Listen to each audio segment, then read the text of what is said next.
time bomb. Always seem to get the time wrong.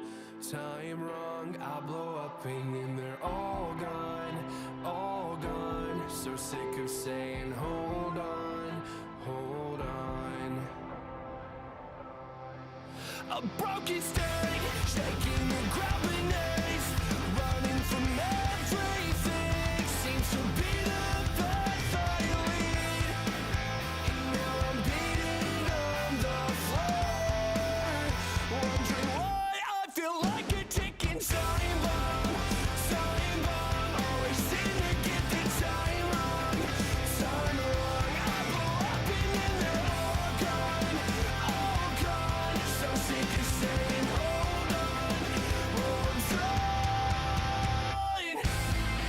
I took a shot on hoping I never change. I wonder why I'm always broken. Stuck in time just like I'm frozen, frozen.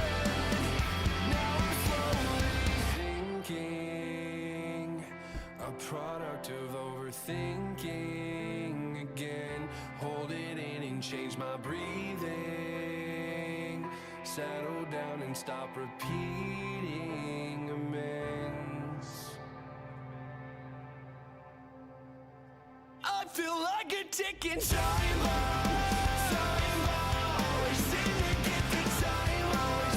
Time wrong, I blow up and then they're all gone, all gone. So sick of saying hold on, hold on.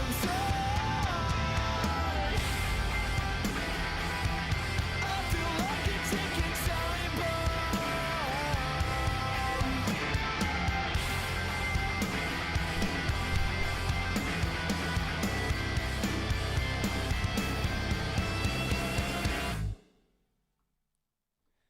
Good evening, good evening, good evening, everybody. Welcome to another installment of Touchline Talk on a Tuesday at 2 p.m. and Friday at 2 p.m. Same time every single week. Well, slightly later today, but in general, it's around 2 p.m. every single Tuesday and Friday. How are we all doing today, everybody? Hopefully good.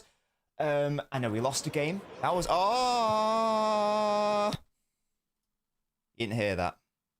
That was copyrighted audio, yes? It's copyrighted audio. That was a sneak preview of what we're going to be getting up to today. We don't tend to do Champions League tactical previews on this channel. I know we did one for the Napoli game, but that was an isolated incident. What we did do for the Dortmund and Villarreal games, though, was we almost did like a half live off-the-cuff preview of the tactical sort. So what we're going to do today is definitely that. We're going to review basically all of the goals that Leverkusen have scored so far this season. I'm going to have a look at all the goals they've conceded this season. Of course, I can't show that to you because that's illegal, yeah? But I can we can see what we can glean from that, just generally how they're set up going forwards and defensively. Perhaps we can have a very quick look at that also, and then I'm absolutely MK ready, and that can potentially inform how we think City could/should line up tonight. There is going to be a watch along tonight, by the way. I also did want to have a little bit of a section, perhaps after we have a chat about Leverkusen, on this notion of City being too lightweight, particularly in the midfield. It's something that I don't agree with. I've seen a lot of it. I'm going to be pushing back on that as a concept. Perhaps that can be a wider talking point when we get to the more vibes Q&A session, just because I think that has been a reason for, or rather that's been the key source of, I'm going to say, blame for why we lost against Newcastle. City's midfield got bullied. They're not physical enough. They're not athletic enough. They were too lightweight. We need that sort of midfielder. I don't disagree that maybe City do need that sort of midfielder, but I do disagree that was the reason why we lost against Newcastle. I didn't think it was because our midfield got bullied and was because it was too lightweight. So that's something that we're going to have a chat about. How is everyone doing? Leave a like on the video. It's free, as always. I'm just going to pop the Ultra link in there as well. We've been getting lots of lovely new members on the channel, so thank you so much for your support. If you'd like to support me directly, the best way to do that while still getting lots of lovely YouTube perks is to click that link in the pinned comment. Updated merchandise store is going to be coming soon in full. You can even have a little cheeky look at it now if you want. You can order things right now, but it's not final. The products are final, but the whole thing isn't final. That's LNobbins.com in case you're interested there. New merch store, updated merch, including moving to canvas rather than poster for the Bold Fraud things. But that will be officially announced at some point. But you guys can get a sneak preview if you so desire. Hello, Shafinity. I don't know what that means, but thank you. Hello, Yash. MK Ready, big up to you for following the Twitch recently. Yao says, I'm tired of going into games thinking we have a shot at a result. The past year have been let down. Oh, we've been winning more than we've been losing. Hello, I'm doing very well. How are you? Hello, Musty. Good evening, Puneet. Good evening, Sub. Think we would have had a better chance if we started Marmouche. We'll have a chat about Marmouche, I'm sure. Yeah, they go to channel crazy. Yeah, this guy, man, he haunts our dreams, doesn't he, Flecken? We'll have a chat about the score prediction also and the lineup prediction, yes. I think it might be 0, isn't it? I don't know if he's got any assists. I'm not 100% sure. Yeah, Flecken does play for them, unfortunately. Did Nobbins like the last game? What do you think, Sub? And she went all the way to Newcastle just for us to lose. I mean, she still likes going out, but still pissed on losing the last match, says Puneet. What do you think of Savio? He's so annoying that he got poor decision when it comes to the final third. I like him, but he's still a work in progress. He's 21 years old. I'm not going to be too harsh on him, but he just needs to improve. There's no doubt about that. But first and foremost, let's play him in his best position, and then we'll take it from there. Hello, Strawberry Cheesecake. Good afternoon, Yanko. Thank God we don't have to play against Newcastle again this season. Hey, what about a cheeky FA Cup feature? Yeah? What about a cheeky little tie in the FA Cup going to St. James's Park? You never know. Hello, Shredder Stan. And we got Nicole saying, good day, mate. Marmouche has to start today. Let's start, shall we, with reviewing Leverkusen with some general, just like some general data points, and then we'll look at, or rather I will, because I can't show you, I will have a look at what they have been doing this season, i.e. scoring goals and conceding them. So just initially, just a very brief overview of the Bundesliga table. Of course, Bayern still have not lost a game this season. That's so funny. So Leverkusen are third. So they are around the same points as Dortmund. They're just 1 point ahead of them. So in that sense alone, you'd expect it to be a similar level of difficulty for City with the Dortmund game. And we played very well against Dortmund as well, if memory serves. I feel like we played quite well against. Was that a 2-0? Was it oh no, it was 4-1. I don't even remember scoring that many goals. Goodness me. Oh yeah, of course, Shirky last minute. Yeah. Oh, that was the Foden brace.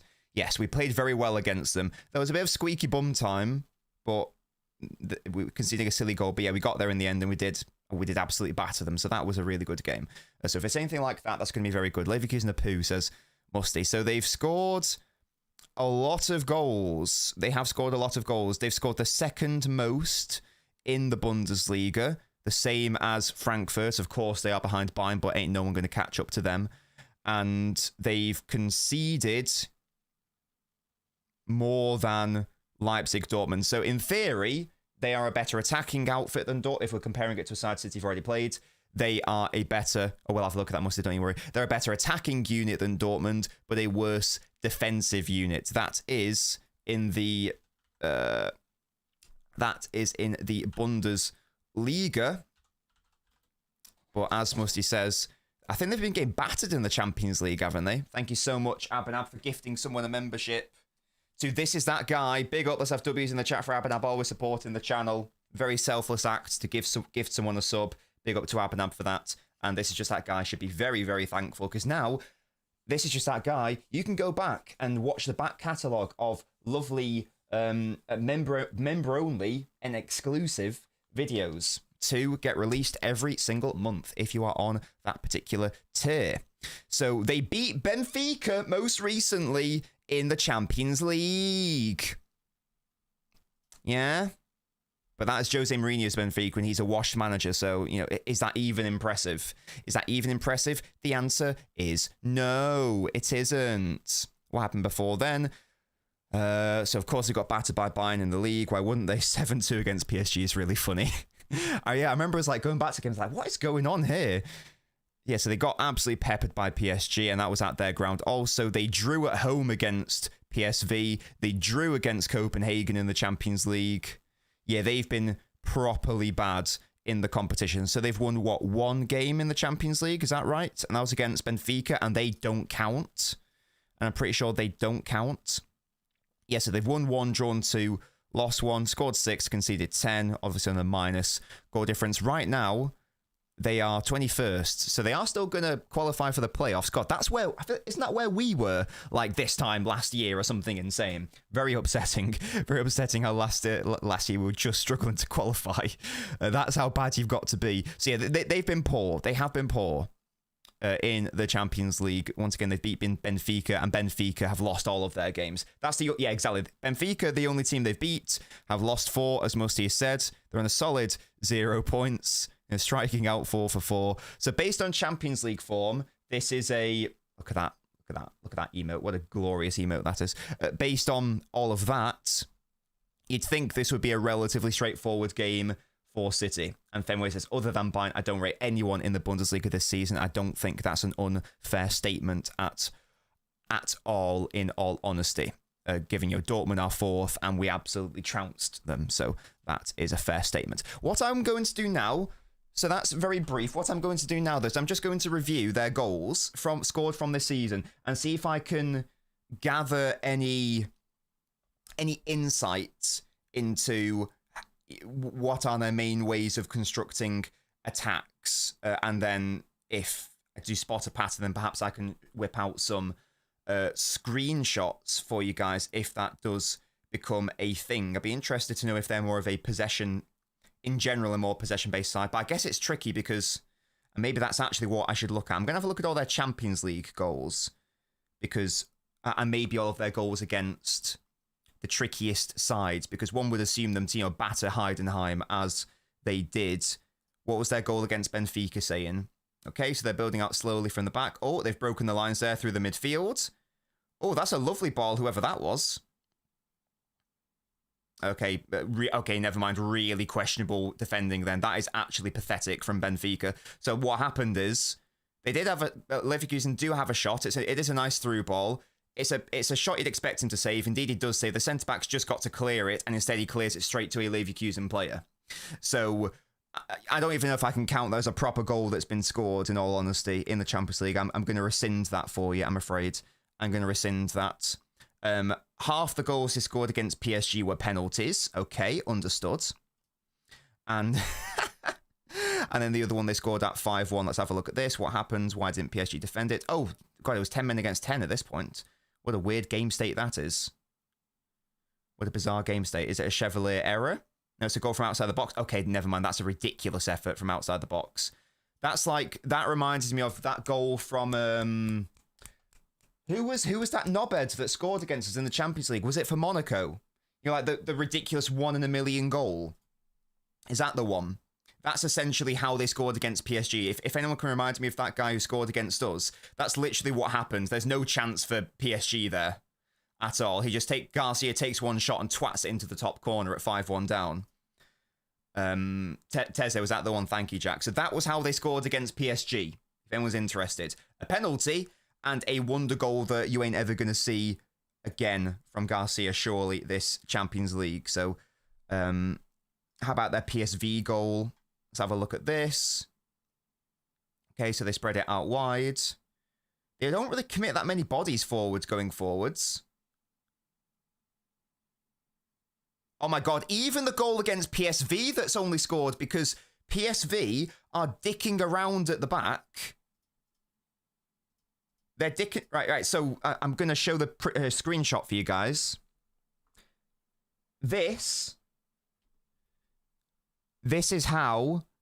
Sorry, or rather... So Leverkusen aren't the team in white. That's PSG. that's PSV in white. Leverkusen are the team in black. Somehow Leverkusen score from this position, and somehow PSV concede from this position. It's like no pressure on the ball. That defender just dicks around, passes it backwards, the player doesn't realize it's coming, and then from there Leverkusen just have like an easy tap in. So that is how Leverkusen have scored their goals in the Champions League this season. They have scored. Are there any other games I've missed there? I don't think I missed it. Excuse me. So Leverkusen, their Champions League goals, just to surmise, they are penalties. They are outside the box shots. Oh, sorry, the Copenhagen one, yeah. Or it is the team literally gifting them a goal, such as against Benfica or PSV. Yes, let's have a look at the Copenhagen goals, shall we? Oh, one is an own goal. Ladies and gentlemen, are we up against Manchester City 2.0? Okay, that's actually some nice dribbling through the centre. They pull it out wide. Oh, again, I'm sorry, the defending is a bit shambolic here, man. So they pull it out to the left wing, then go inside. The marking there is atrocious. They're in the box, not defended at all. Yeah, that's just a really bad goal to concede for the own goal. And it's just like one of those, it crosses and then it goes in off the defender. Oh, and then the other one is a direct free kick from Grimaldo. Well, look at Echeverry standing over this. Who does he think he is? Do you reckon Echeverry's going to start today, lads? So it's Echeverry and Grimaldo. I think that he's just going to twat it, is he? Yeah. So it is a glorious free kick, by the way. Of course, we can have a look at that data. Thank you. That's a great idea, Yash. Yes. 95th percentile for possession, 29th for pressing. Interesting. Unless they've changed the rules, there's no reason why he can't play, because Cancelo played against us, didn't he? And Patrick Roberts has played against us. So unless they've changed the rules this season, then he will be able to play, because it's not like the Premier League rules. Because again, Cancelo was able to play against us in the treble year, wasn't he? And perhaps there is a rule change that I'm unaware of. So in sum, Leverkusen, I'm now bigging this up for us to absolutely batter them.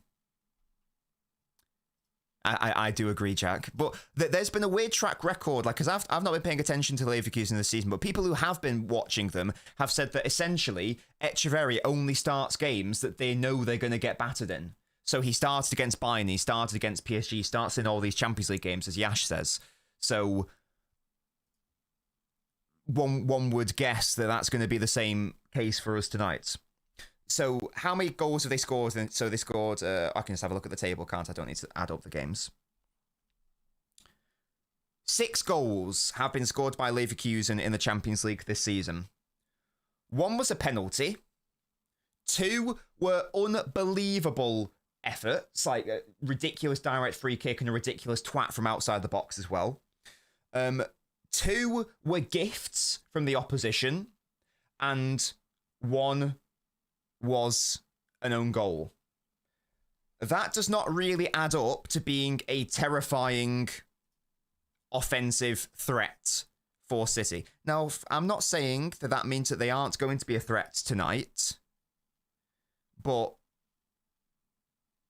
like, mate, that's a bit stinky, isn't it? That is a little bit stinky. I want to see how they press. I want to see how they press against Champions League sides. Let me have a look-see. I guess the best game to compare would be PSG. Like, I'm not saying that we're as good as PSG, but I'm probably going to get more insight from watching some of their play against Bayern or PSG rather than Heidenheim, aren't I? So if I have a look at some of their Bayern situations, maybe, just to have an idea, it's like how do they play against them? Okay, so Bayern are at a goal kick. Oh my god, they are passive as fuck. Okay, we're gonna have a good time tonight, lads. God, Jesus, man. Let me have a little cheeky screenshot.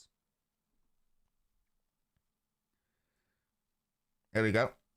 So Bayern have had the ball for about I'm going to say 10 seconds here from their goal kick, and no Leverkusen player has even got remotely close to a Bayern Munich player. This is very good for us, because we know that if teams do come on to us, then we can have a bit of a problem. Who was it that just... It was Villarreal who backed off entirely against us. Wasn't that the case in the first half especially, and they didn't start to get any joy until they actually came on to us. So if they play like this, we're going to have quite a good time. And as Mussy says, yeah, Donnarumma is going to have a field day. Yeah, absolutely. This is really good. Now, this is at 0-0. You know, perhaps it changed when they went 1 goal down. I was going to have a look at a few more examples just to see if that is still the case. Are they just more than happy to just allow Bayern to have the ball in those earlier phases? I think that is going to be the case. Here's Echeverry running in on him. Oh, Echeverry got dispossessed. Did he counter press? There's a half attempt to counter press, in fairness, after they lose it. Okay, so now Bayern are in their Bayern are in Leverkusen's final third. Yeah, this is I'm showing other screenshots. Let me know if these screenshots are helpful, by the way. Hopefully they are. I can't show a video, unfortunately. I'm doing this on the fly also. Yeah, so Bayern are absolutely just camped within Leverkusen's defensive third. And I'm watching it right now, and they are just passing around it. Leverkusen aren't that interested in pressing. Of course, like when it gets to the danger area, they will engage a little bit. But for the most part, they are just backing off, backing off, backing off. They're in a 4-5-1 right now, so shades of Newcastle. Well, that was a really nice through ball by whoever that was to bypass that midfield block. Who was that by? Then that might have been Kimmich. Yes, it was. That's good by Kimmich. So I'm going to suggest that what City should probably be doing... Highlights Watchalong. What City might want to do is set up in a similar manner to how we did against Newcastle by just positioning ourselves in between those lines. But it looks like Leverkusen are a bit more defensively minded. I can't show video because of copyright. So that's how they are defending against these better sides. How are they attacking against these better sides? This is good. I'm enjoying this. You guys are also getting a tiny bit of an insight. I mean, I would normally do it in a lot more detail if obviously I don't have time. So when I do my actual videos, but this is always a good starting point, I find. So how do they actually try to attack against Bayern? Good evening. Spartacus, how are you? So Bayern are pressing really high. They try to play out from the back. Okay. And they succeed at playing out from the back. Okay. So this is not going to be a side who are happy to just punt it up direct. They're going to want to try to retain possession when they counter. And it looks like that is what it's going to be. Hold up play. Yep, their striker wins the foul. This is shaping up to be a pretty traditional thing.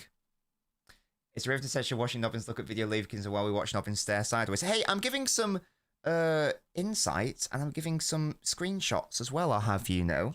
I'm trying to provide some understanding as to how they set up. And this is going to help inform our squad building, I'll have you know. Exactly, Ash. Yes, 95th percentile for possession. So that is a thing. Okay, good. Good. So I feel like I'm very happy about tonight's game then. I feel like I'm very happy on tonight's game based on that. Fenway, it tells you that this is the content that you desire. It tells you that this is the content you desire. That's what you want, yes? Okay, cool. Interesting. Right. Based on all that then, should we now move on to City? We're just going to have to pretend that Leverkusen are Newcastle right now. Don't worry about it. Just pretend that Newcastle are Leverkusen. In fact, I'll just get rid of all these players, shall I? Because... Actually, no, we'll keep them on because they're going to probably play a fourth... oh, no, they won't. They play a back five, don't they?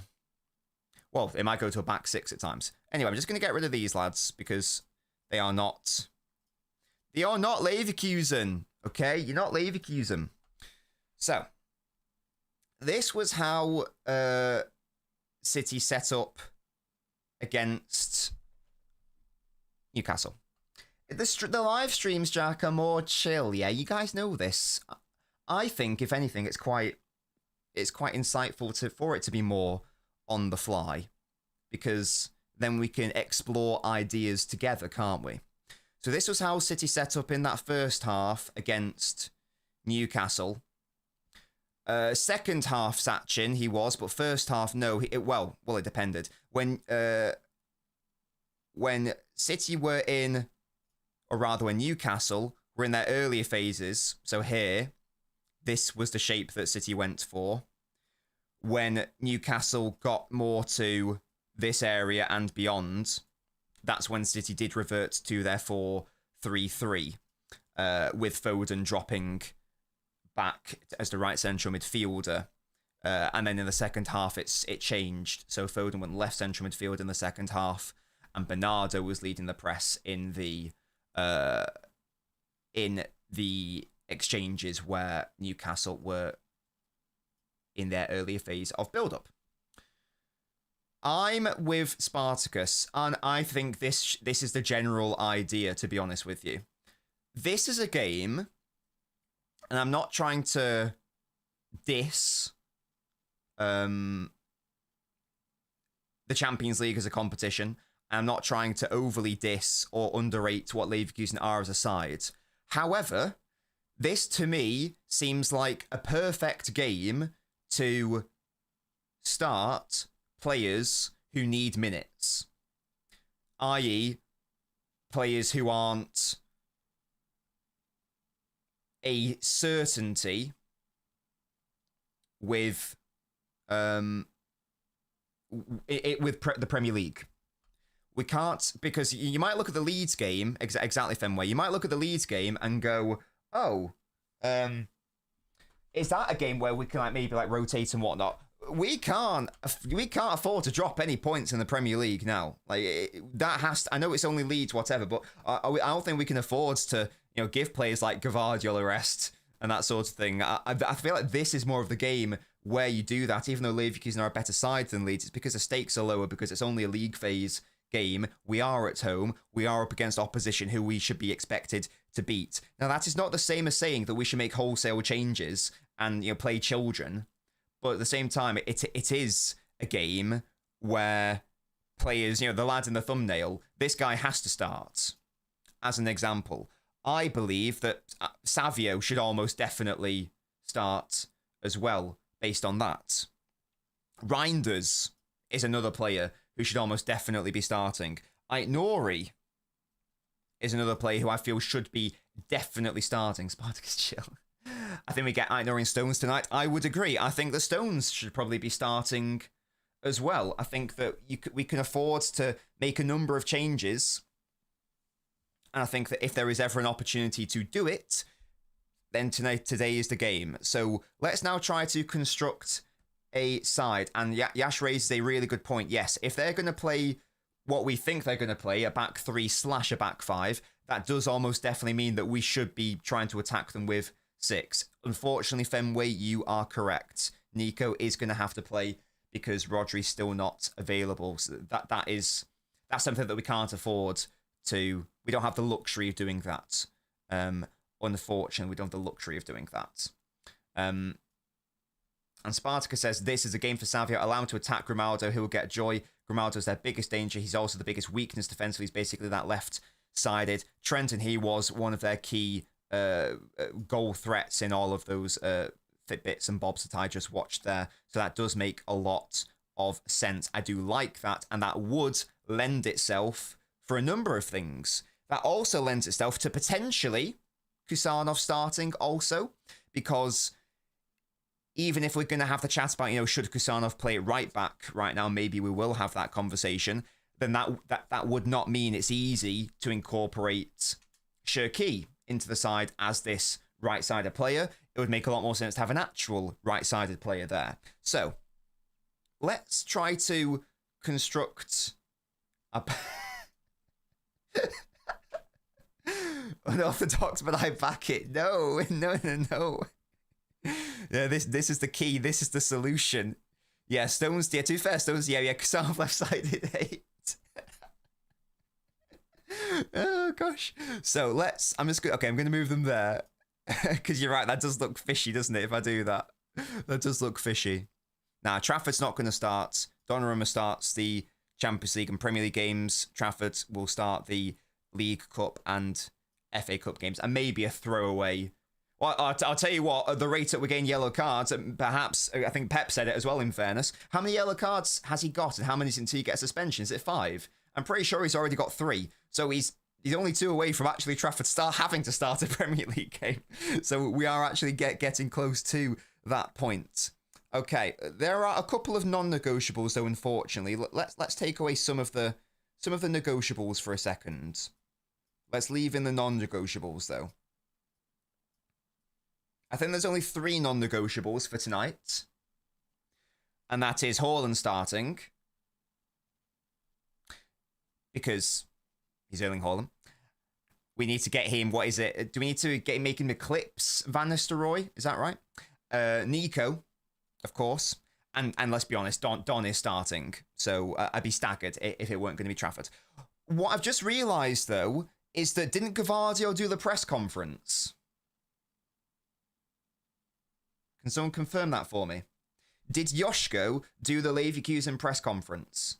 If he did, that almost definitely means that Joshko is starting, which puts to rest my hope that he would get rested. Yeah, you guys are saying yes, thank you. So, okay, that's a bit upsetting, because it means that Joshko ain't going to get a rest. I think it does matter.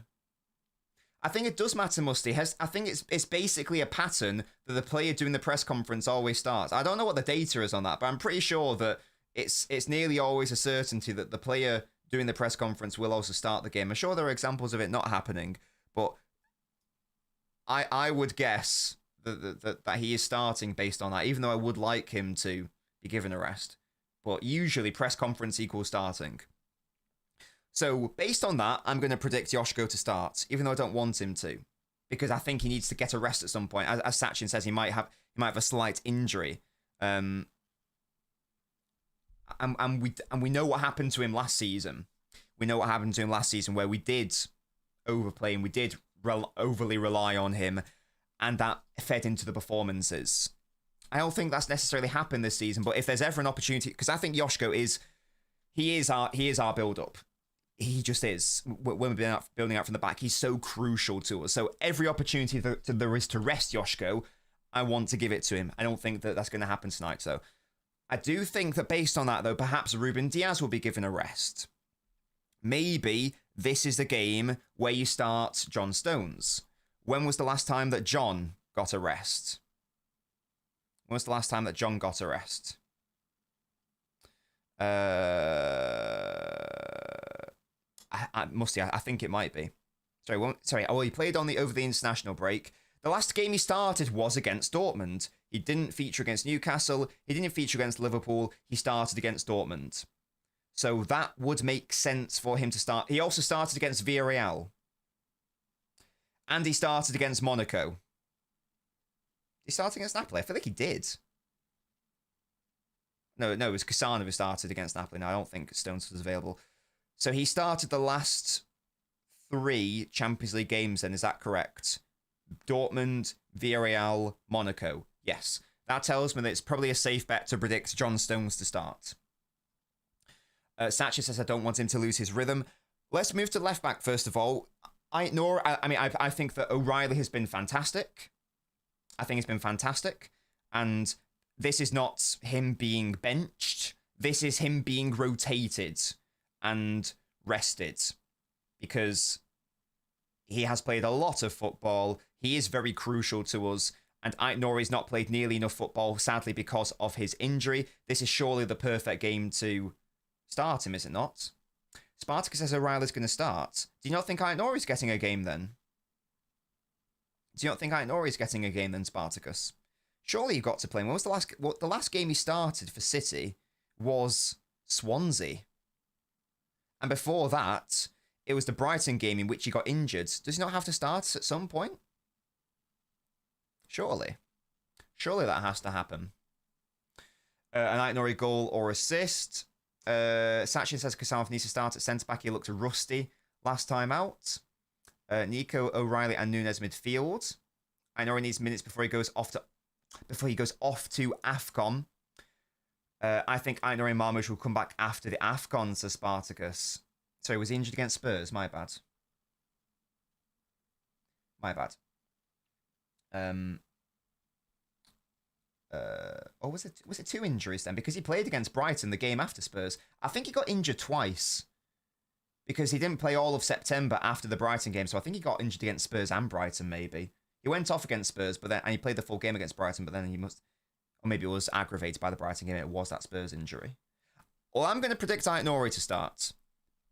Because I just think he's got to... I think he's got to get some minutes. And I understand the AFCON factor. I get that. But I suspect that in my head it should be Aït-Nouri anyway. Taran wants Marmoush to start. I want Marmoush to start as well. I'm just going to throw him in there because I think that he should start. Doku's played so much football. He's played so much football recently, and he has been lovely. And I've been you guys know I'm a big fan of Doku, but I'm a big fan of Marmoush as well. Up against Bundesliga opposition as well. This seems like a nice game for him to start. It seems like an absolute certainty that he's surely going to start. So I'm also going to predict that. I just think that's an easy one to do. Personally, I'm going to predict... I think this is surely another reason. Savio or Bob, actually. It may be one or the other. I'd prefer it to be Savio. Bob would be another option. Savio's had 2 great games this season. The other games have either been good to like subpar to bad, whatever. But his 2 best performances this season have been against Champions League opposition, against Villarreal, and against Dortmund. It makes too much sense for Savio to start. So I would love for him to start. Also, Yanko wants Bob. That's reasonable. I hope this is our attacking unit, though. King Calvin, this guy. I don't even think that Calvin Phillips is in our Champions League squads. I don't think we registered him. If we did, then we did. But I feel like he wasn't even registered. So I think it's like impossible for him to start. I agree, Spartacus, yes. It makes too much sense, so he won't. Musty, you know what? I don't disagree. Because Reinders and Rico, they played really well when they started against Villarreal, was it? Lewis linked up really well with... Or was it Bernardo, actually? It might have been Bernardo who played. But it was definitely Rico Lewis. Let me double check that. I believe it was Villarreal because Rico underlapped for a Savio pre-assist. Maybe it was Dortmund. My brain can't remember things, guys. I think in my head it was Villarreal. Let's have a look. It was. Oh, no, so it wasn't Reinders that day. It was Bernardo instead. Interesting. Yeah, so the midfield that day was Bernardo, Lewis, and Nico. But yeah, Lewis was there. I would love it if... I'd love to give Lewis a go. Because he's another player who needs minutes. The last time he played a game was Swansea. That was the last time he had a start. Before then, he played against Villarreal and got an assist. I actually don't think Lewis has had a bad game this season. Really. So, I'd quite like the idea of Lewis playing and starting, personally. Bernardo's also, recently had like a tough game against Newcastle. Why not give him a cheeky rest? Reinders has surely got to start. Whatever you think of Lewis, Reinders needs to start, right? This means that Reinders can have more of an advanced role. That's quite nice. And that then would, if I'm going to say that I think Kusanov also needs to get some minutes at some point. Yeah, because Kova's out until the new year. He might be out for the whole season, to be honest. Like, it might be one of those Bob situations. Then, yeah, when was the last time Kusanov played? It was Swansea, wasn't it? And then before that, it was the game against Arsenal. And he was poor against Swansea as well. Like, he looked like a player who had missed however many weeks of injury. I quite like this team on paper. I haven't had a proper conversation with myself about how the in-possession works, but on paper, I quite like that as a team. I quite like that as a concept. You're giving some key players a lot of rest. There is a lot of rotation, in fairness. Perhaps there's too much rotation. 1, 2, 3, 4. 7 changes from the Premier League game. Perhaps that's too many. Perhaps that's unrealistic. I would like to see this team, though. This is a combination of what I think will happen and what I want to happen. I don't actually know if we're going to see that midfield, but I quite like to see it. Because then what you can do, that's what I'm thinking, Robert. I'm wanting a front 6 to match up Leverkusen's back 5. You can then really easily have this situation. So you got Kusanov not having to bombard forwards. You got Stones and Yoshko in that back 3. Maybe we'll see a treble situation. Who knows? And then you can have that. And then Reinders and Marmoush rotating.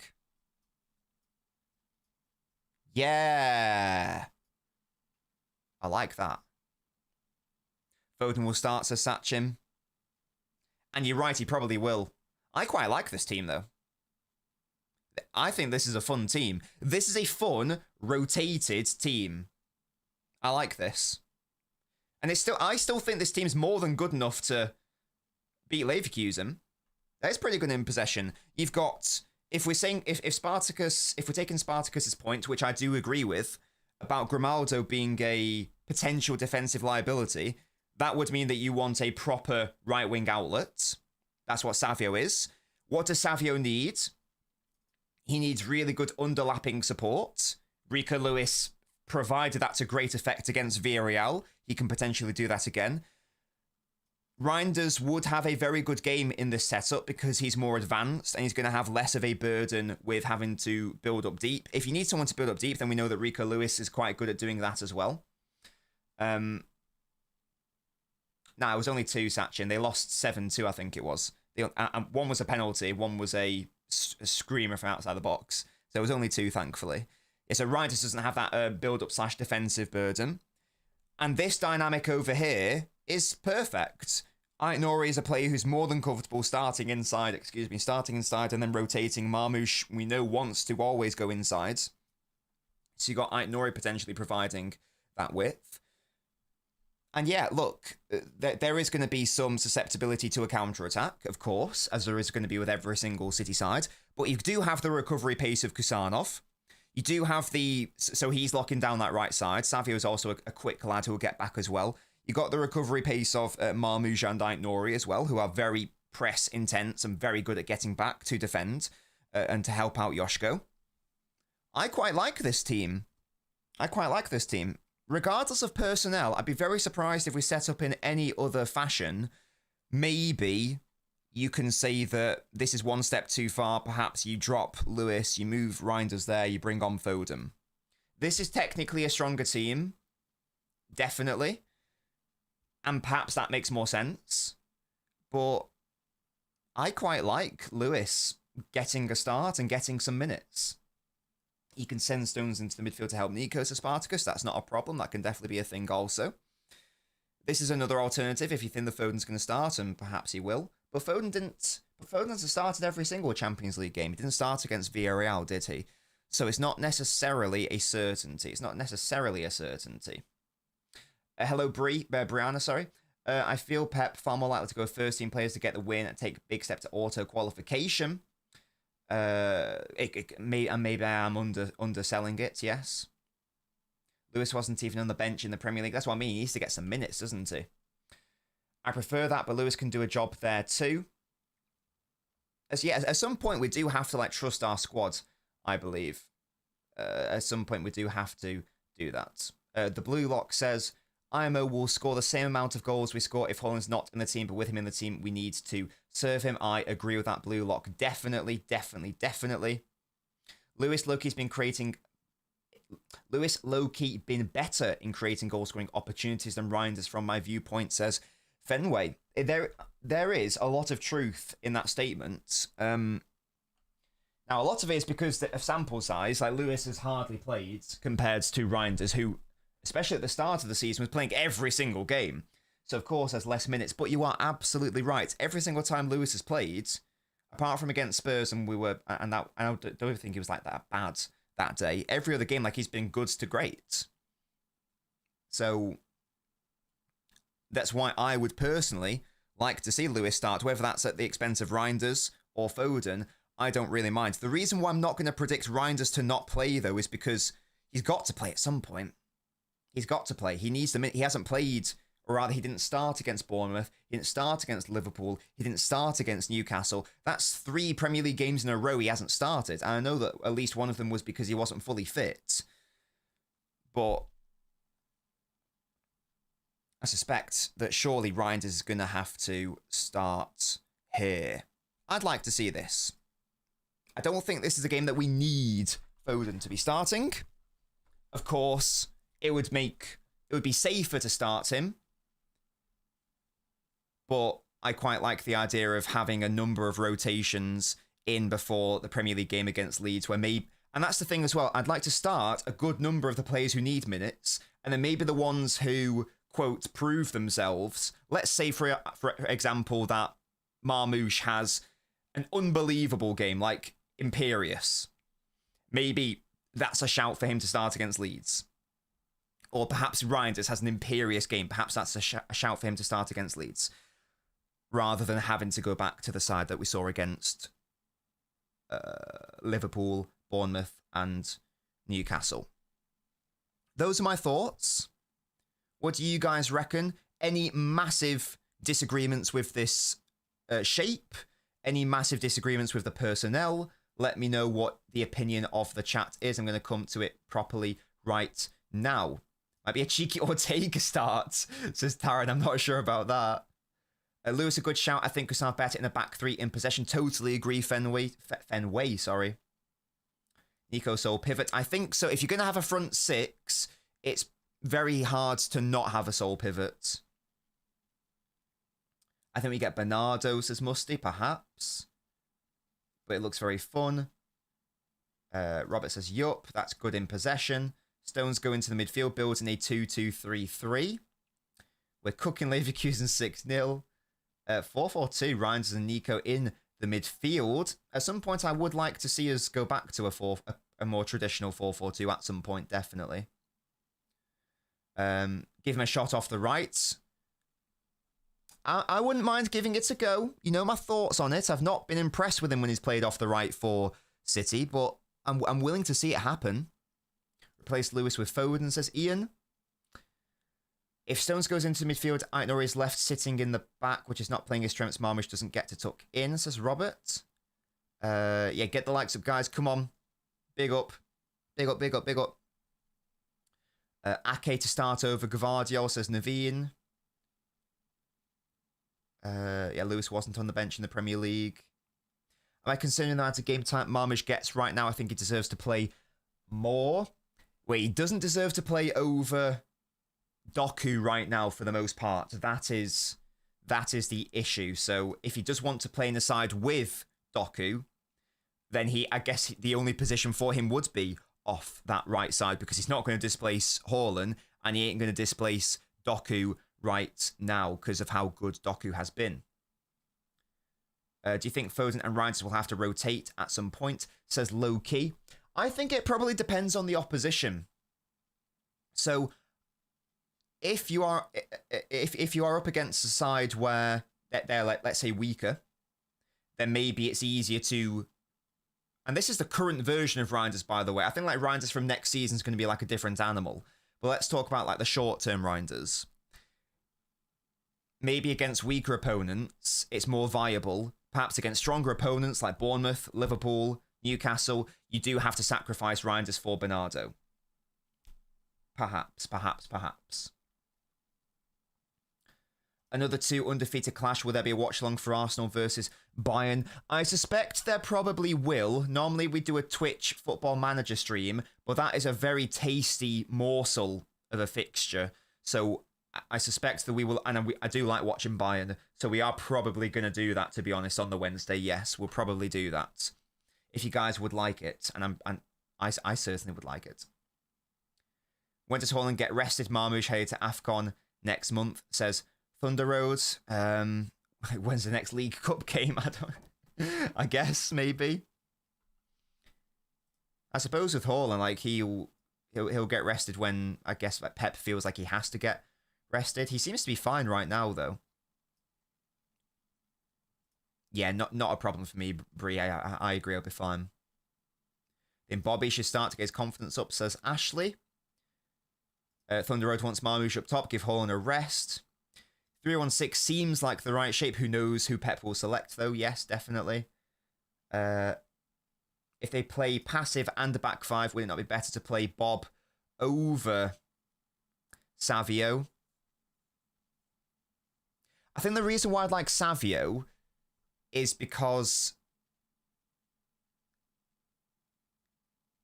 if you play Bob there, I'm thinking more of like Lewis starting, to be fair. I think that Lewis and Savio have a more natural relationship than Lewis and Bob, because Bob's a player who does more want to come inside, whereas Savio's a player who's happy to not do that. So if you have two players who both want to come inside, it's sort of like having Shirky and, let's say, Shirky and Foden there. And that's why I didn't really like it in that first half against Newcastle. They both want to be in like the same area. It doesn't necessarily... what am I trying to say here? Complement one another when they're both wanting to do that. Whereas I think that Lewis and Savio is perhaps a more complementary partnership, with Lewis making those underlapping runs. So Savio can like stretch the width of Leverkusen, and then and then Lewis can stretch them vertically and make those runs. So that's probably why I quite like that as a concept. Rest Hall and get Bob in as a false 9. Leverkusen are not great. Oh yeah, we never underestimate, of course. But we should be winning tonight. Do you think we can still win the Premier League? We can.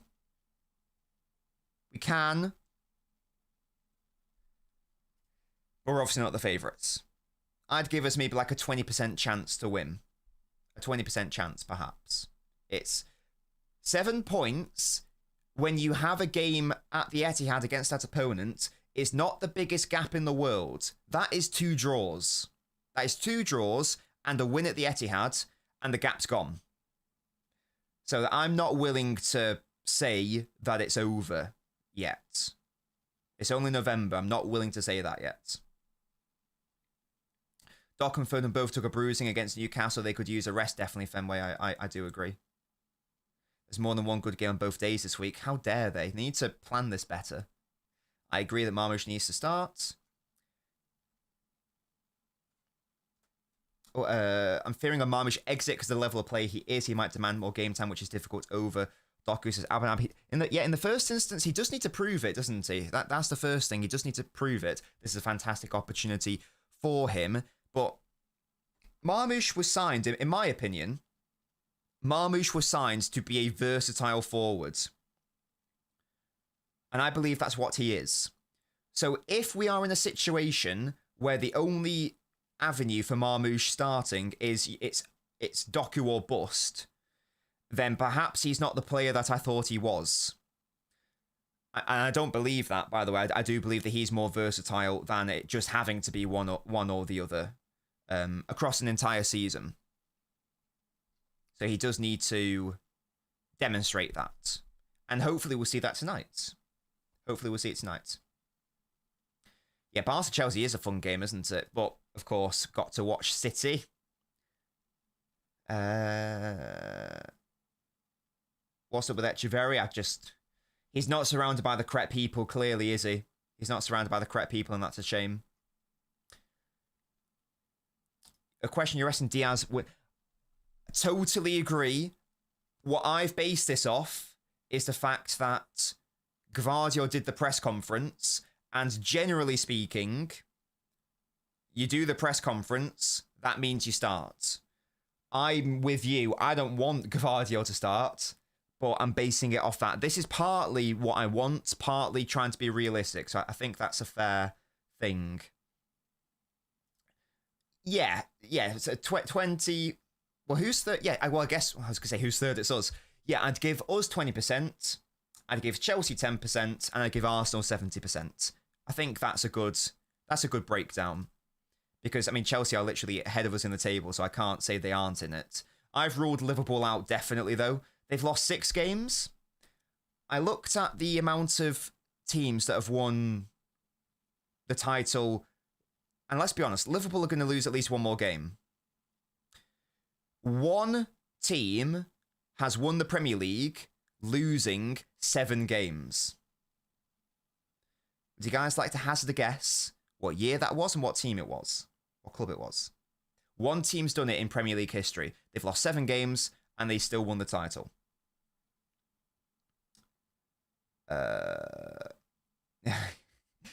Also, guys, when people put like exclamation marks at the end of their comments, that does usually mean like a joke. Just an FYI, because I know like some people think people are being sincere. That's a very good way to identify whether someone's telling a joke. Always put exclamation marks on. Nah, they didn't lose 7. They lost 6. They lost 6. One team lost 7. And yes, it was the year that Blackburn won it. In 1995. Tim Sherwood's Blackburn lost 7 games in the Premier League that season, and they still won the league. That's the only example where sides lost 7. Liverpool are on 6 losses. They're going to lose another one, aren't they? They're going to lose another. That does have to happen, definitely. And there's no shame in accepting that we aren't the favourites, and there's no shame in accepting that Arsenal are very likely to win the title this season. It's about bloody time. I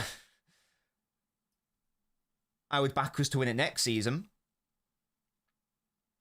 I'd back us to win it next season, though.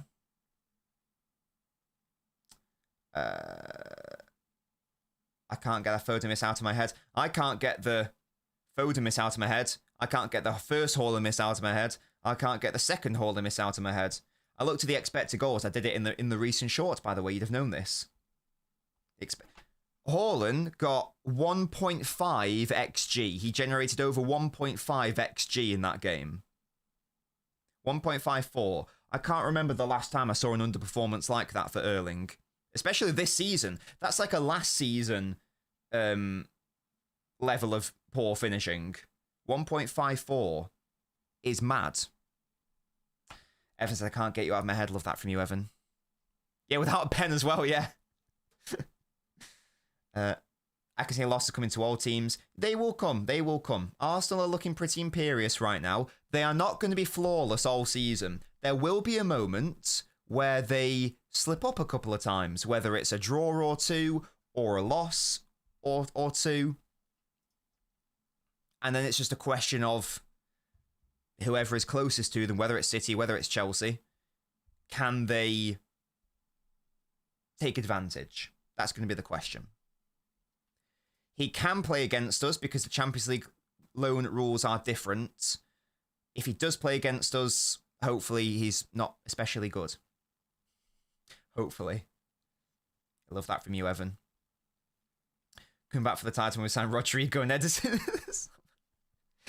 I mean, should we throw Vinicius Jr. into that as well? I've seen that lots of City fans want Vinicius as well, which is interesting. Mad. What do you say? Is it similar to 22, 23? Maybe. Maybe. No, I wouldn't. Deary me. Deary me.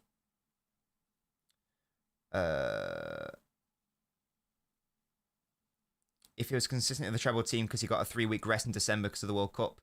Yash, indeed.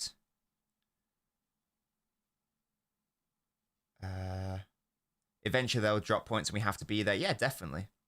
Yeah, I've seen that. That's insane. I don't know who Vinicius thinks he is. I'm not being funny. I'm pretty sure that Real Madrid's their salary numbers, their collective wages, I'm pretty sure it's bigger than City's. So Real Madrid pay more money to their players than City. I'm pretty convinced of that. Yeah, wage structure, thank you. That was the word I was after. I'm pretty sure they pay more money than us, based on the UEFA's latest report. He's asking for what Real Madrid consider too much money. A club which pays more money than us. he might be asking for like even more money than what Erling's on. And that's insane. That's a guess, I don't know. But he can't come to City and be on the same, even as close to the same amount as Erling. It can't even be close. Mad. Mad. We got Doku, guys. We don't need him. We've got Big Jezza. We've got Big Jezza. I don't want a disruptive force in the dressing room. I don't want someone who wants more money than they're worth at my club either. Also, let's be honest. He's going to try to injure Rodri in training, isn't he? So I'm not interested in that. I'm not interested in that.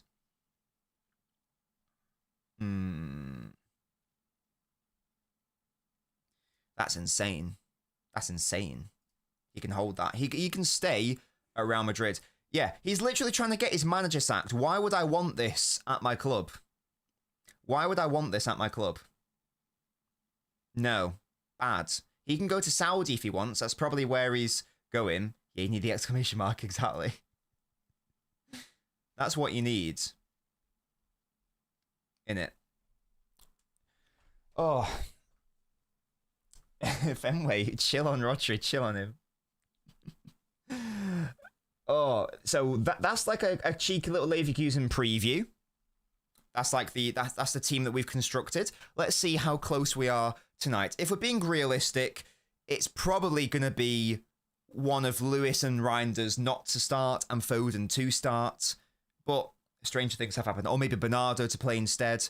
But stranger things have happened. Rodrigo's not going to Madrid. He's a through and through Atleti lad.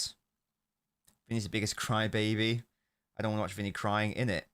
I don't want him. I don't want him. We don't need him. And why would I? Yeah. Vinicius when his manager has an actual tactical setup, unlike Ancelotti. Yeah, very good point.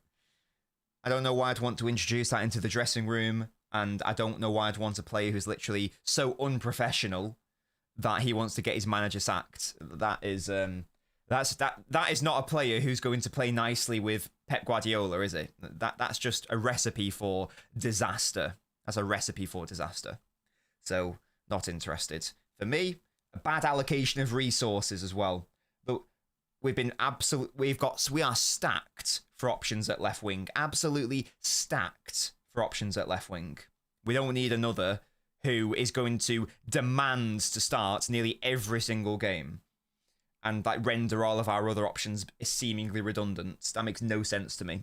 Bad allocation of resources. Naughty. Bad and naughty.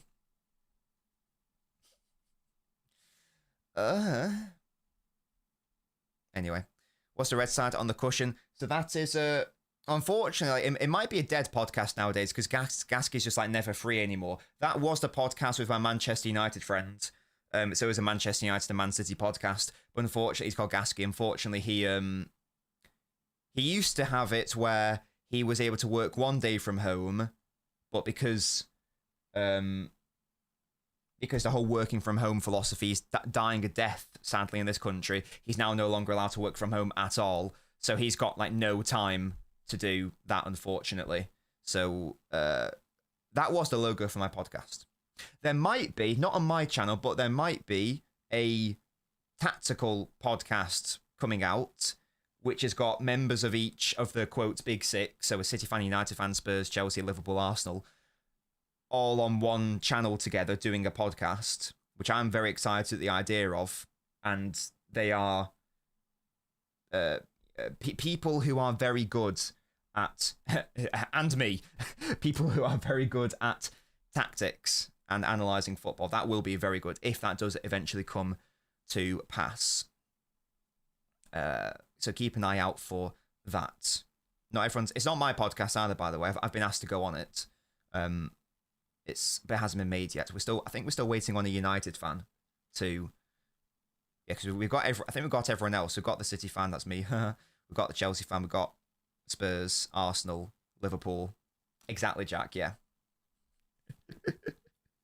So, so I'll just be there, yeah. Now, the thing is, Gasky can talk about tactics. That's the thing. That's my boy, Gasky. Gasky! I repeat, it's not my podcast. It's someone else's. Rule of Pep, when you can't figure out a Pep will start, it's Bernardo. He loves Yeti as one of the... I'm sure he does, to be fair. Look, yeah. In all seriousness, Vinicius is one of the best players in the world. Like, I am being cheeky. I am being cheeky. He is one of the best players in the world. Like, even though he's not going through the best time right now, but he's also not necessarily the vibe of player that I want in our dressing room, and I don't think that it's a good allocation of resources. So, just in case someone thought I was being serious about that, like, he is obviously a fantastic footballer. Like, I'm not being serious when I'm being that cheeky. Although I am being cheeky. And yeah, and I still don't want him. That doesn't change the fact I still don't want him. Love that from you, Fenway. That's very kind. Thank you. I was stuck out so fun, yeah. Yes, watch along tonight, of course. Of course. Mbappe, yeah. Oh, yeah, definitely. Definitely. Hey, Marmouche is my favourite player, so I'm not going to disagree with you there. If we could sign Elise, but we lose Bob and Savio and 140 million, would you do it? So I don't care about the money. I really like Savio, so I don't know if I'd be willing to do that, because I really like Savio, so I don't know. It's tempting, and the correct answer is almost definitely yes, but I really like Savio, and I'm a big believer in him. I'm a big believer in Savio, and I want to be proven right on the long-term future of him, so I'm gonna say no. Yeah. I'm gonna say no, because I'm a believer in Savio.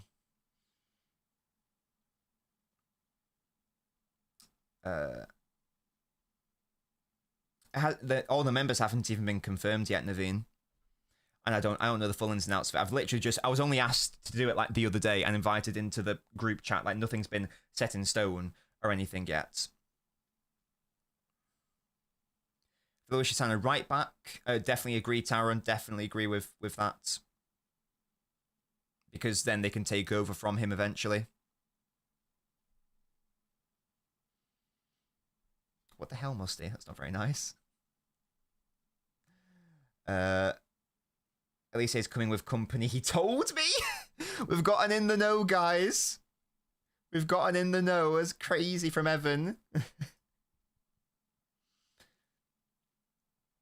I feel bad for Bob and Trafford. They have a future. I think they all have a future. I hope so. Anyway, I like the concept of them all. I'm sure they do have a future, and that's a thing. This is normally where we just get into the general Q&A section of the show. Is there anything in particular that we would like to discuss? I tell you what I would like to discuss, guys. The fact that we are not even at triple-digit likes. That is disgusting behaviour. Get the likes up, guys. Come on, it's free. Hello, Dom. Analysis video on Reed right back. If we sign him, of course, there's an analysis video on our first team signings. Of course. Yeah, Thunder's very exciting, isn't he? Any more dating advice? If you've got any questions on that, of course. There is a football animation if you like the stream. Leave a like and see it, yeah? That's what you should be doing. Vinny Fernagunda and a duck, that would be gorgeous, wouldn't it? That would be glorious scenes. Jack, he doesn't count because he went on loan immediately, and there was not enough of a sample size for me to work with. So next year, if he actually becomes a first team player next year, and we're not just going to sack him off, then yeah. How are you feeling about Semenyo being linked to City? Everyone knows I'm a big fan of. We talked to this on LNobbins yesterday. Big fan of Semenyo. He's homegrown, can play off both sides. But he is a predominantly left-sided player. If we are going to be bringing in a right winger, then I would prefer it to be a left-footed right winger who's able to hold width like that. So I like the concept of Semenyo, but I don't think it's something that we should be going for right now. I don't think it's something we need necessarily right now. We are going to be live for Leverkusen, yes.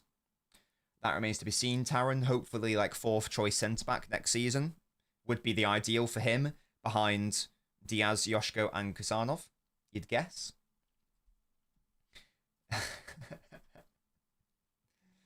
Dear me. Can we deep how far we've come to this point last season? We lost 2-0 to Liverpool around this time last season at Anfield in that dreadful game. That was a horrendous game, wasn't it? Yeah. Still don't really understand what Pep was doing that day. We had Rico Lewis at right wing, who was not playing at right wing. And we had Nunes at left wing. It was just horrendous. It was horrendous. So when our attacking players got the ball and looked up, they had no options on the right. They had Haaland, who was double marked in the centre, and they had fucking Nunes at left wing, who isn't going to do dick all. And we just didn't take on the fullbacks. Good God. Hopefully soon, Fenway. Hopefully soon. Nothing will ever trump Pep. The buck stops with Pep, yeah?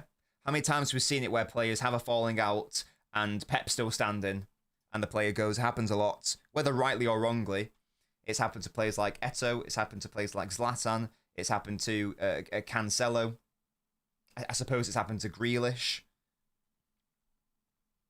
Pep will always win that battle every single time.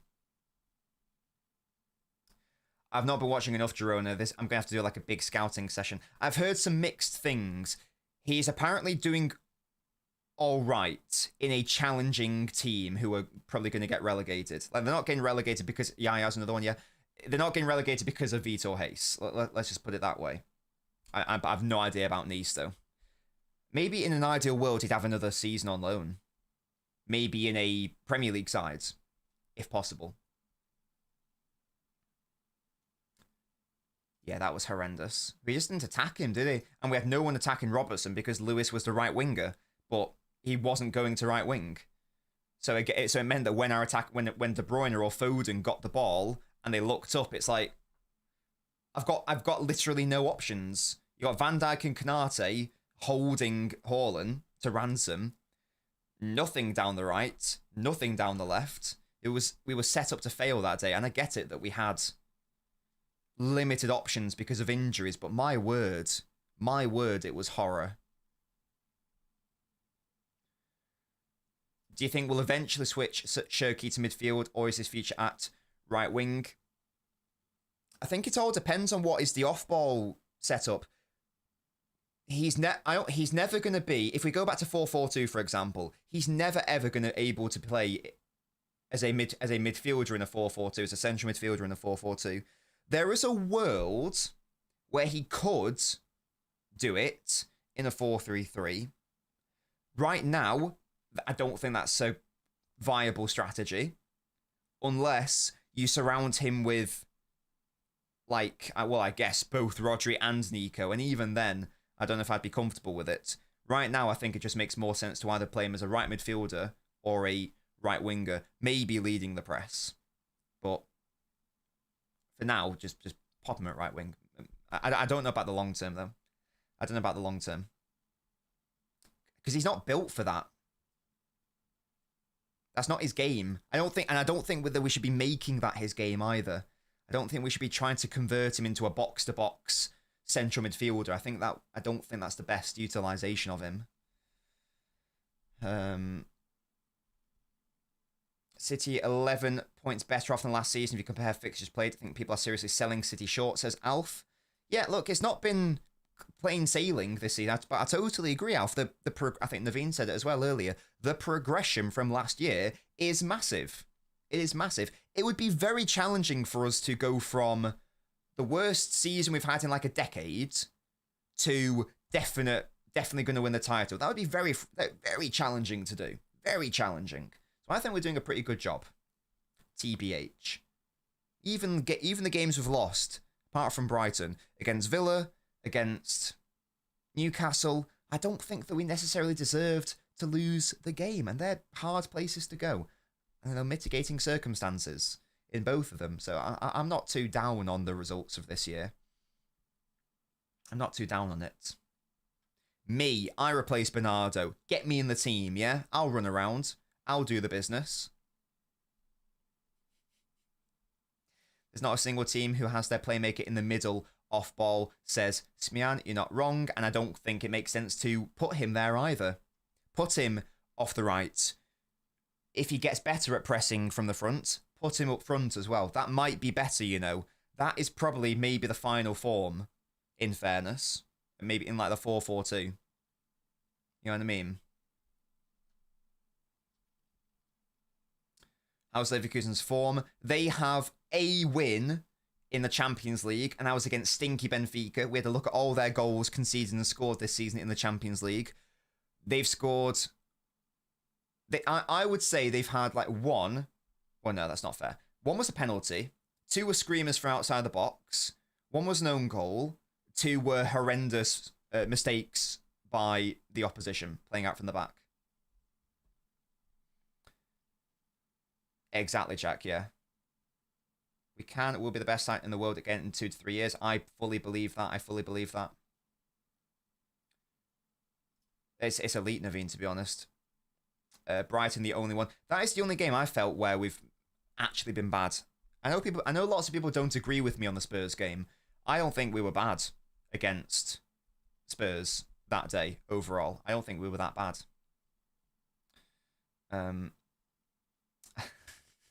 I was asked a question. Hello? I'll get you in the team if you share some of your wages. Alf, you got a deal, mate. You got a deal. You got a deal. Ceiling is high. The consistency isn't there for this season. Definitely agree, Fenway, so far. Oh, the second half, good point, Mus. Yeah, a couple of second halves, in fairness. Yeah, you're not wrong. I will accept that. United second half as well. Oh, I didn't like that. But game state's a thing. So, we're either conceding a screamer, a penalty, or an own goal. That's going to happen, basically. That's going to happen. If we can win away from the Etihad, we might have a chance of trophies as a local respect. Yeah, that's got to be done.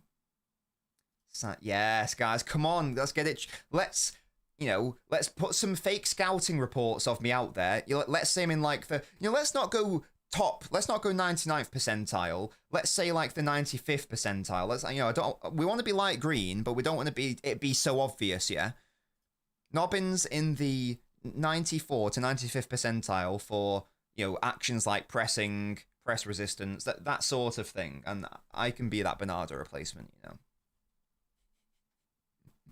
LNobbins, yeah, exactly. Exactly. We'll give me a fancy name, and I will be the one to lead us to glory. I will be the one, and I will run non-stop. I'll have passion. Yeah, I'll have passion, and I'll get the crowd up. Oh dear me. I think we'll keep a clean sheet. I'm relatively confident that we're going to win tonight. I'm going to change that. I'm confident we're going to win tonight. I'm going to say 3-0. I don't give a damn. I don't think I've ever predicted something that high this season. I'm going 3-0, apart from maybe against Burnley. Fuck it. You have to go bald. That happens when, that sometimes happens on the channel. It could be a thing. Yeah, start that petition. Start that petition. Add Enya to the name of your game for an extra 40k.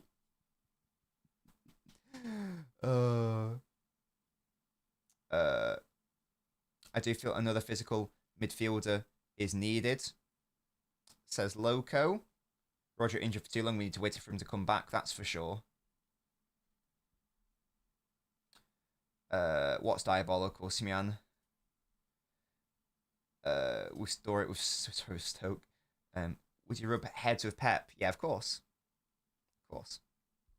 You predicted 3-0. Yeah, what are your score predictions for tonight, guys? What are your score predictions? Nobbins has done a cheeky 3-0. He's got a cheeky 3-0. I don't know why I refer to myself in the third person there, but I did. Are we worried about Rodri long term? The longer this keeps going. Yeah, I mean, I'm always worried about players returning from injury until I see them get minutes consistently. So yeah, I think it's fair to be concerned. Right, you need to watch tonight then, mate. 5-1, 3-1, 4-2, 3-0, 6. Oh my god, 4-1, Yes. Love the confidence. You've written off Rodri, says Musty. That's upsetting. He probably won't be 100%. Yeah, I agree. I haven't written him off because it's not uncommon for players to have a bad season or a tricky season post a massive injury like that. So I'm still hopeful that he can come back to even like 80 to 90% of what he once was. I'm hopeful of that. The good news, as you say, Musty, is that Nico has been doing a great job. He has been doing a great job. So that's lovely to see. I'm sure he wasn't expecting to immediately have to do this, but Brown says a 3-1, then there'll be changes in the defense, so we'll ship a goal. That's a good take. What's my prediction lineup? Oh, we had a chat about it before. Let me show you. This is a combination of my prediction / what I want to happen. More realistic is probably taking out Lewis for Foden or Bernardo, but this is what I'm going with. This is what I'm predicting. This is what your boy is predicting. I think that most of this will be right. I think the goalkeeper's definitely going to be right. I think that the defense is also going to be right. Midfield question mark. I think at least 2/3 of that attack is going to be right as well. But yeah, I've rotated quite a bit, TBH. There are 7 changes here. The reason why I've predicted Gvardiol, not Ake, is because Gvardiol did the press conference. So if you arrived later, you wouldn't have seen this team that we did earlier together.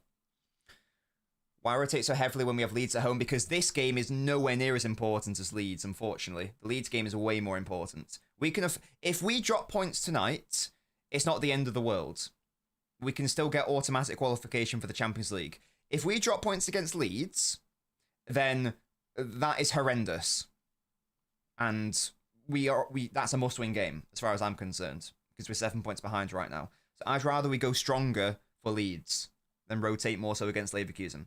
That's Ryan Aitnori, Yums. Ran is Ryan Aitnori. Yeah. Our players have been overworked. They have been overworked, Smyan. And this is why I would like... And this is still a strong team. That's the thing. This is still a very strong team. Midfield lacks creativity. I don't know if I agree, because would you say... Here's the thought experiment. What is a more creative midfield? This or this? Number 1. Number 2. Which is the more creative midfield? Number 1. Number 2.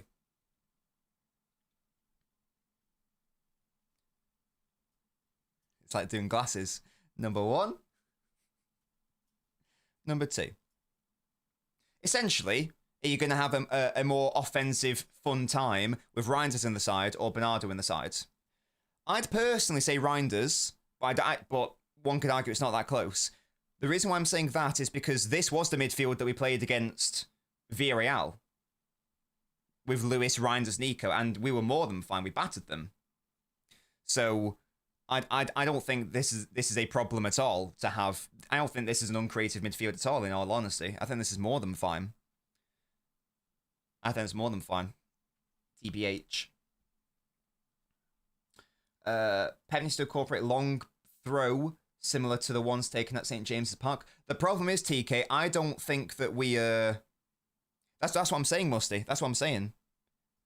This is the team that played against Villarreal. And if we're saying that the other team's more creative, we were pretty good against Villarreal with an arguably less creative midfield. Sorry, that was the point I was trying to make. Sorry if that wasn't voiced very well. You know what I mean? What was I saying? We don't really have any long throw takers, unfortunately.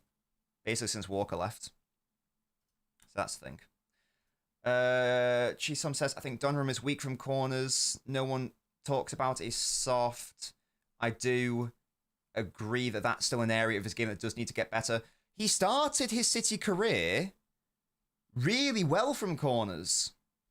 And I even tweeted about it saying, this was one of my biggest concerns about him. I've been super impressed with how he's been dealing with corners, to be honest. Like, genuinely well done. Like, I was being very sincere about that because I was concerned about that. And unfortunately, over the past few weeks to months, we have seen it revert back to the mean a little bit. But it's still better than it was last year. So I'm still hopeful that it can improve. I'm still hopeful it can improve.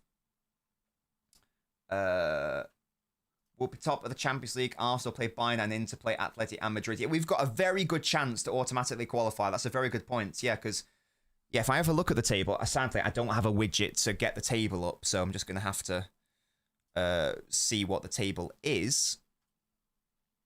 Let's have a look. Yeah, Bayern and Arsenal, numbers 1 and number 2.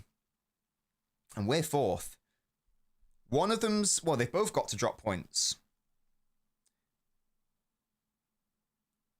Outside, if we win, unless they get a draw, we will leapfrog one of them. If they get a draw, we'll be on the same points, less goal difference. So what we probably want is one of those sides to actually get the win so that we can leapfrog them. So I'd rather Bayern just win, and then if we win, we go ahead of Arsenal. Of course, Bayern will be further ahead of us, but we don't have to finish top of the table. We just need to finish top 8. So that's not a problem for me. Who do you say Inter were playing? Inter play Atleti. That is potentially a challenging game, but Atleti are only 17th. So hopefully they can take some points off Inter. And yeah, so we could well be second place. We could be second place by the end of this match week, which is very good. How many matches are played nowadays? Is it 8? And we'll have played 5. And we'll be second. That would be big if we can do that. What did we say the target was? Did we say the minimum target was 14? Is that what it was? Is that what Villa got last season? And they finished 8th. Champions League table.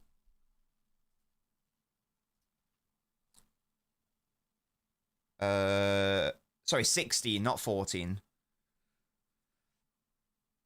So, yeah, Villa got 16 points and just about got 8th place. So that is like the... Yeah, you're right, guys. It is 16. That is the minimum, I suppose, to guarantee you get top 8.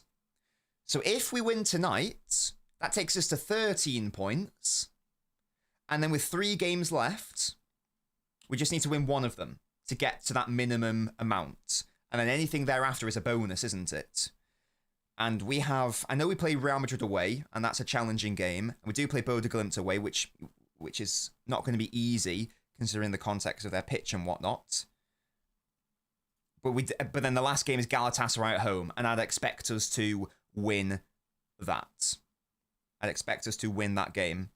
And it's a return for Ederson, isn't it? Or did Ederson go somewhere else? Did he go to Galatasaray in the end, or am I confused? Did he go to Fenerbahce? I actually can't remember now. Someone sniped Ederson at the last second, didn't they? And he didn't end up going to Galatasaray. It was Fenerbahce, thank you. Who went to Galatasaray then? Oh, Leroy and Gundo.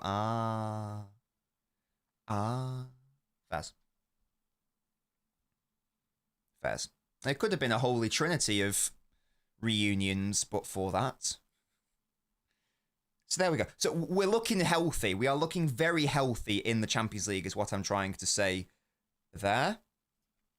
With a win tonight, of course. That would make it very tricky for us to not get that target of 16. Be very, very tricky. Yeah, those spec savers, yeah.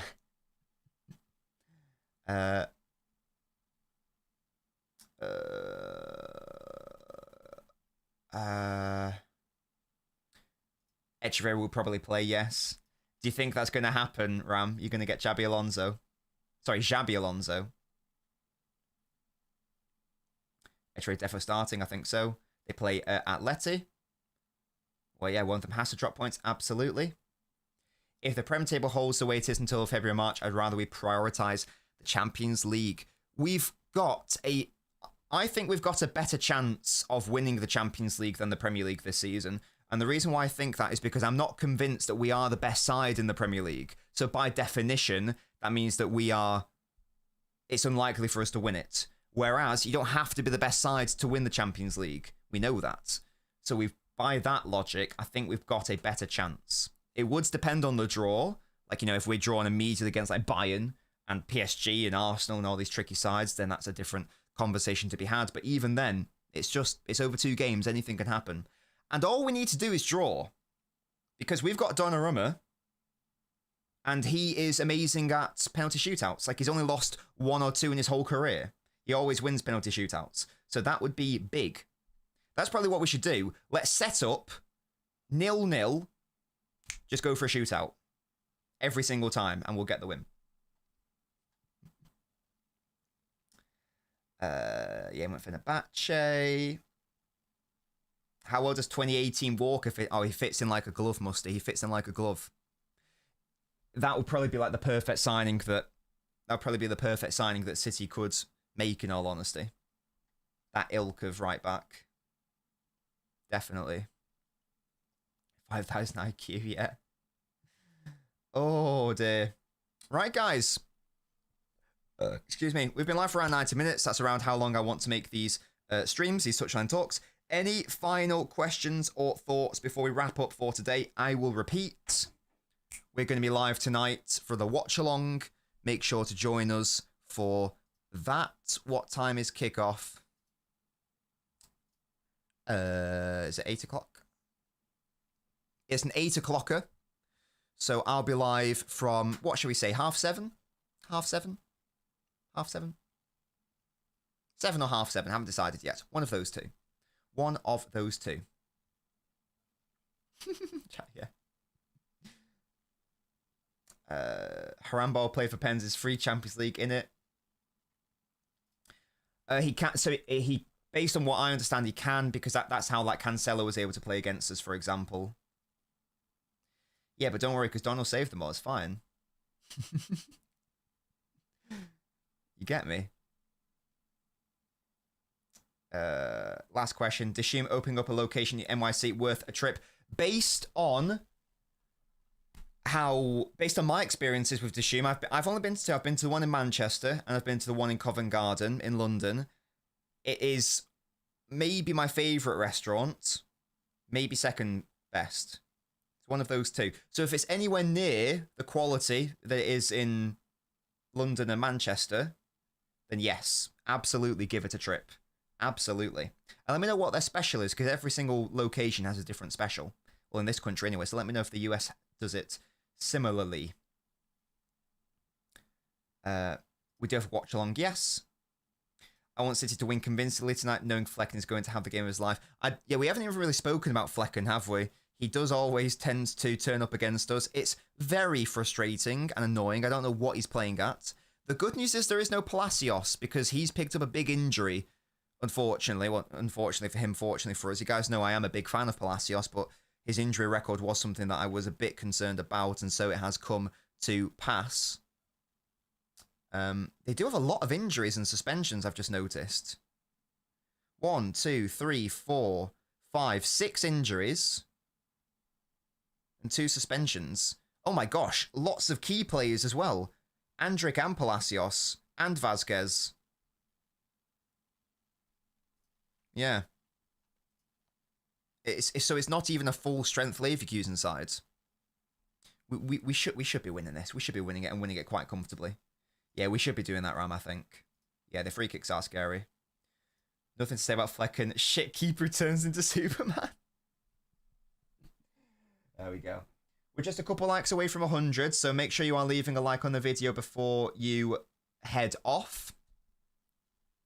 If you want to go the extra mile, and you can do, then consider supporting the channel directly by becoming a member. The link is there if you would like to join the Hall of Fame, if you'd like to get 2 bonus videos a month, if you'd like to get lots of live stream perks, such as a loyalty badge rats next to your name, and a glowy username in the live chat also, and you get added into the Hall of Fame, which is about to pass by my left hand. There it is. And there we go. We got over 100. Big up to you guys. How do likes benefit? It basically tells the YouTube algorithm that this is a good video, so it recommends it to more people.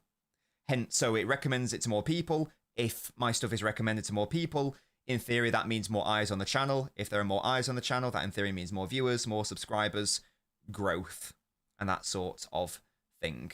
Big up Jimmy Five Chins, man. Big supporter of the channel. We love him. I'll see you all tonight for the Leverkusen Watchalong. Until then, have a good rest of your day. I'll catch you later. Bye.